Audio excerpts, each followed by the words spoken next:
Imagine that this is the Earth. If you dug a hole through it and stood on the North Pole, what would happen if you nudge your friend gently over the edge? I'm here to bring you on a journey, to share an insight that I have had for a very long time. And through this journey, I think you might actually answer the question of why you never liked science. Let's go back to the question then. What do you think will happen when he falls through? Will he just fall through like this, right through into space? Well, actually no, because when he falls through into the South Pole and meet the penguins, what would actually happen is that the Earth's gravitational force exerted on him would have been reversed, which means that he will actually return back up to the North Pole. In fact, he will oscillate back and forth between the North and South Pole and, probably feel very dizzy. The reason I post this scenario is because it is in fact a physics problem that I saw in a YouTube video back in June. The physics problem asked for the time it took for the person to fall right back up back to the North Pole. When I had just spent the entire first semester of my physics class learning about gravity, oscillations, and circular motion, it's not hard for me to actually take interest into this question. And it is exactly this singular physics question that combined my entire 6 months of learning, every tool and every equation that I have learned to be utilized in this singular question to solve for the time that it took. It was amazing when I finally solved the question. It was fun and it was rewarding for me because I was able to utilize everything that I learned in a very flexible way.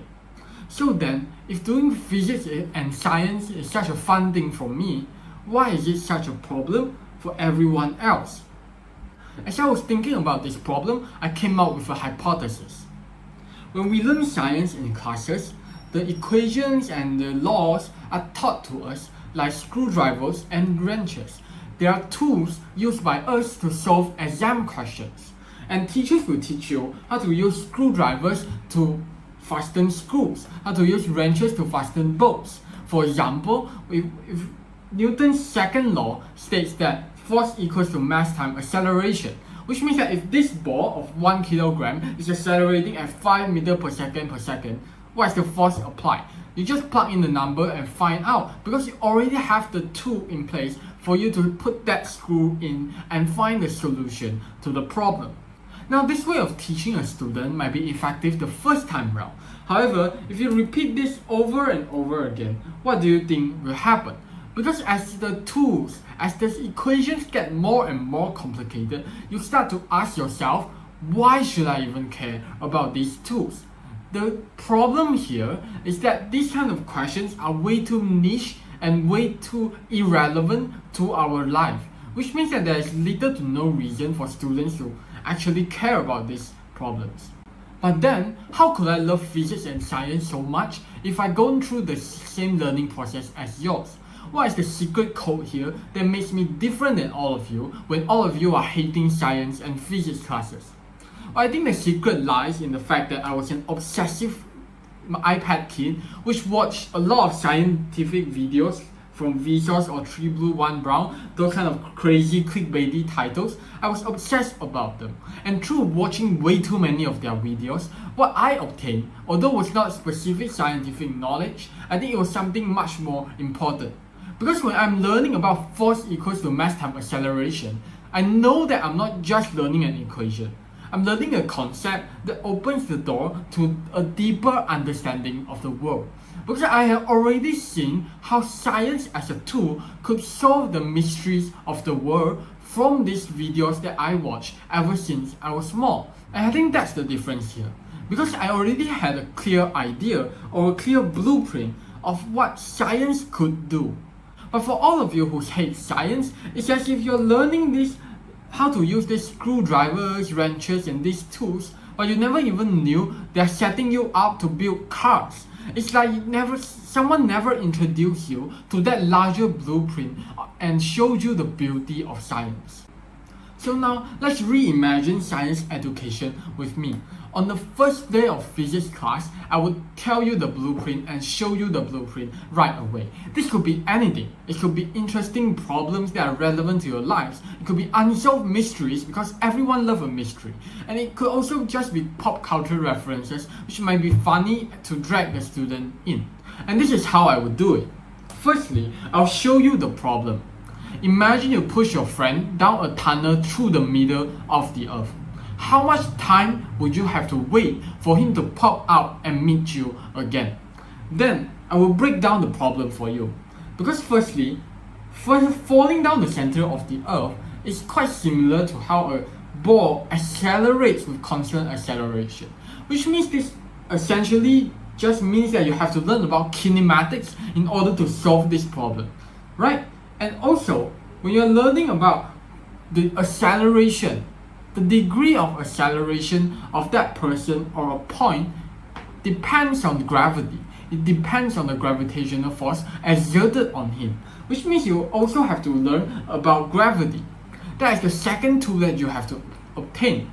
And then thirdly, the motion as a whole is essentially like you hang a weight on a spring and then you let it oscillate down, up and down, back and forth, which means that this is actually just a simple harmonic oscillation.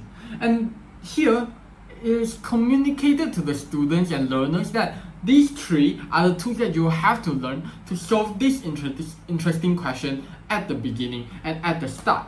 This changes absolutely everything. Because you're not learning kinematics for the sake of understanding how a 1 kg ball will move with a 5 meter per second acceleration, which is completely irrelevant to your life.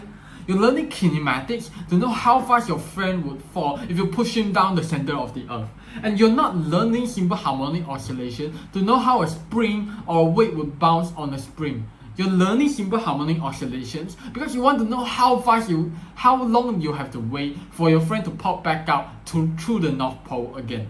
That's much more interesting. I think this method is effective in two ways. Because firstly, I think it communicates a very clear goal of that learning semester, which means that students have a clear idea or context of how these pieces of knowledge actually fit into the larger picture. And more importantly, I think it also gives the students a more engaging way to learn about these problems. Because after I've learned kinematics, I can't wait to actually learn about gravity so that I can reapply both of these things to the initial interesting question that I'm already dying to solve. Maybe the process of learning kinematics or gravity is still quite mundane to you.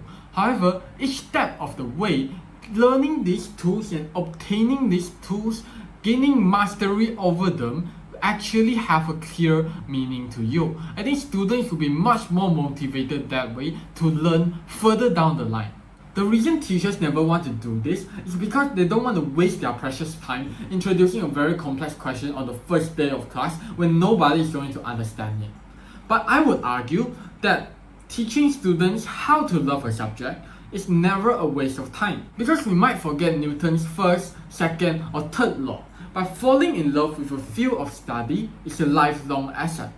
To answer the question why you never like science, I think it's because although all of us are motivated by meaningful ideas and unsolved mysteries, the way that science is taught in our classrooms omits those mysteries and omits every meaningful context behind the pragmatic use of equations and laws. And science should be a language of problem solving, but it is not taught that way. It pains me to see that my classmates absolutely despise physics or biology, because science could have been such a fun subject to teach and to learn. I made this presentation because I want people to see what I see in the beauty of science. So please, go out of your way, fall in love with the problems, and fall in love with the language of problem solving.